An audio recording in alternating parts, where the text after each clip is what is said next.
Guys, kita semua pasti pernah mengalami kesedihan dalam kehidupan kita.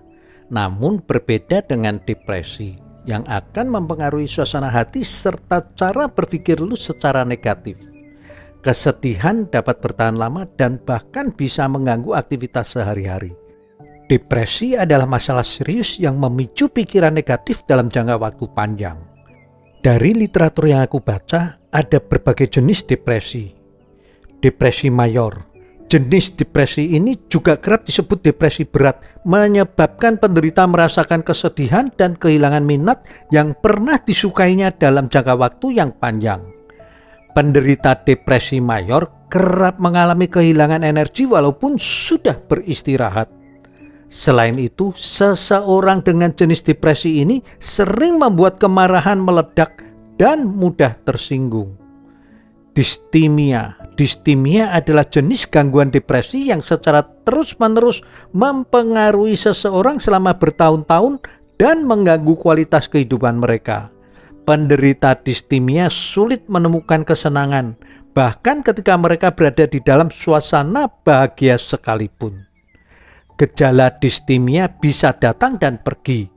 Terkadang penderita distimia tidak dapat merasakan gejala depresi karena bisa hilang dalam beberapa bulan. Depresi manik atau depresi bipolar adalah suatu kondisi mental kronis yang ditandai dengan perubahan suasana hati dan pikiran secara drastis. Gejalanya termasuk ketika penderita dibanjiri oleh pikiran negatif, namun secara tiba-tiba merasa energetik dan senang. Depresi postpartum. Jenis depresi ini umumnya terjadi pada wanita yang mengalami depresi setelah melahirkan si bayi. Sekitar 1 dari 7 wanita mengalami tipe depresi ini setelah melahirkan. Istilah depresi postpartum adalah baby blues syndrome. Seasonal affective disorder adalah jenis depresi yang terjadi secara musiman atau hanya muncul pada musim tertentu. Gejalanya meliputi kelelahan, kesedihan, tidur berlebihan, dan kehilangan minat yang pernah disukainya.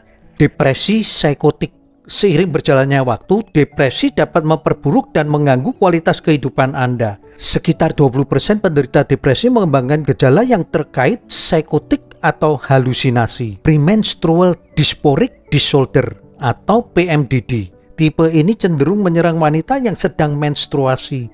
Gejala umumnya meliputi gangguan suasana hati, perubahan perilaku, dan rasa cemas. Bahkan gejala fisik yang menyerang area tertentu juga dapat muncul. Depresi atipikal. Depresi atipikal merupakan gangguan depresi yang paling umum dialami. Gejalanya ditandai oleh tidur dan makan berlebihan, mudah tersinggung dan sensitif terhadap suatu penolakan. Depresi situasional adalah jenis depresi yang ditandai dengan stres dan bisa menghantui seseorang selama 9 hari setelah kejadian traumatis. Misalnya kehilangan orang yang dicintai, atau didiagnosa oleh suatu penyakit, atau beberapa kejadian yang umum dialami oleh penderita depresi situasional. Mereka mencoba untuk menyesuaikan perubahan di kehidupan mereka setelah hal traumatis terjadi. Gangguan disregulasi suasana hati adalah jenis gangguan depresi yang relatif baru ditemukan. Depresi ini cenderung mempengaruhi anak yang belum bisa mengatur emosinya. Hal ini ditandai dengan perubahan perilaku dan cepat tersinggung.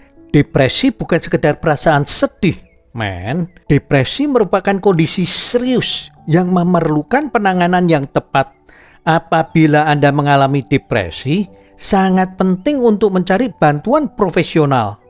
Anda juga perlu ingat bahwa you are not alone.